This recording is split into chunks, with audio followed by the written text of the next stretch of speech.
This video is going to be a little bit longer than most of the ones I like to make.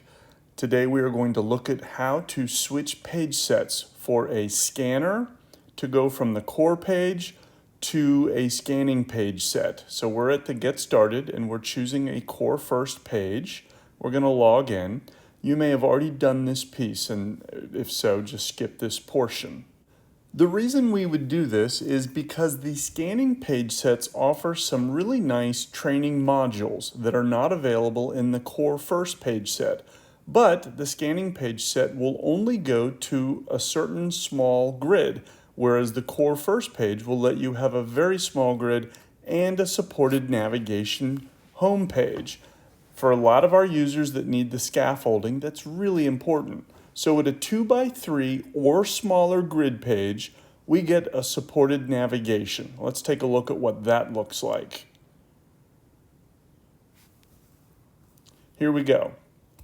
When I click on Core Words, it brings me to a 2x3 grid. And if I click on the Home in the top button, I can now go to Quick Fires and I get the same thing. This user is going to need support to navigate from page set to page set. We know that.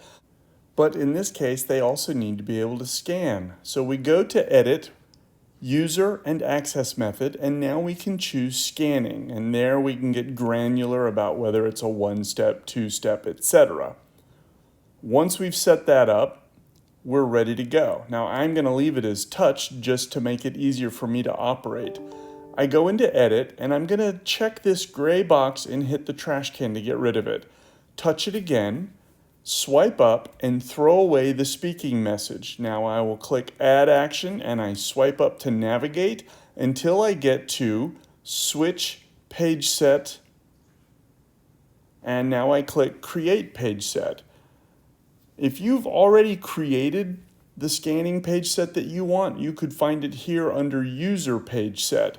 I'm going to go back to pre-installed, and it's not down here at the bottom. I need to go back up to the top, and I will find the scanning specific, there we go, Core First Scanning. I select that,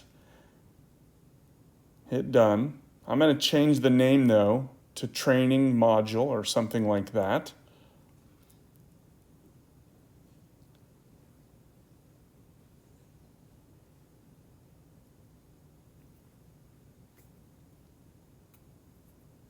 Now when I hit done and I click switch to training, it brings me to a scanning page set. Now we're going to do a lot of customization here because this is too big for our user.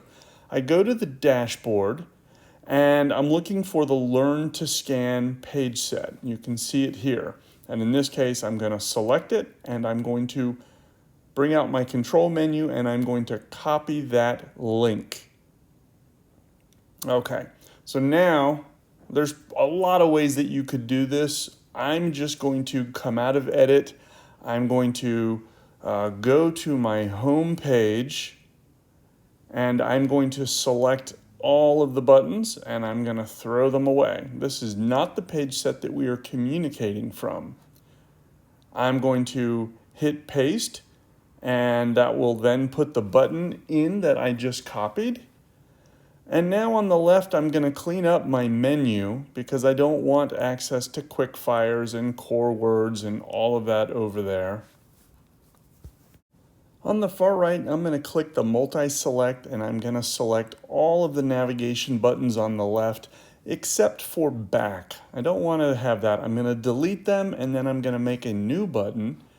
I'm going to go down to my actions. I'm going to make it so it doesn't speak, and then add an action, and I'm going to switch page set again, but this time I want to go back to the core first page set. So let's select that. When I hit done,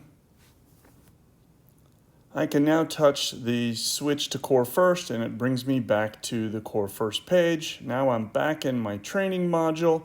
I'm going to go ahead and tidy up a little more. I want to go in and edit. And I want to get rid of the back to dashboard because I don't want to be navigating anywhere except where I want to go. So again, we're going to go into edit.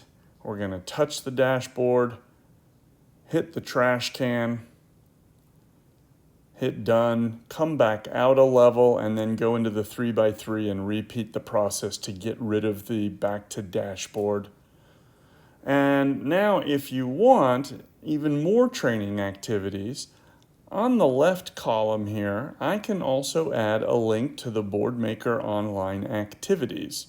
So I choose a button, I get rid of the speaking action, I add another action, swipe up. Actually, it's here in my favorites. It's Open Boardmaker Activity Library. And when I hit done, now this takes me into the Boardmaker Activity Library, and whatever I have here is ready to go, and my Switch user can access these activities as well. There you go. I hope that that's helpful. Give me an email if you have questions.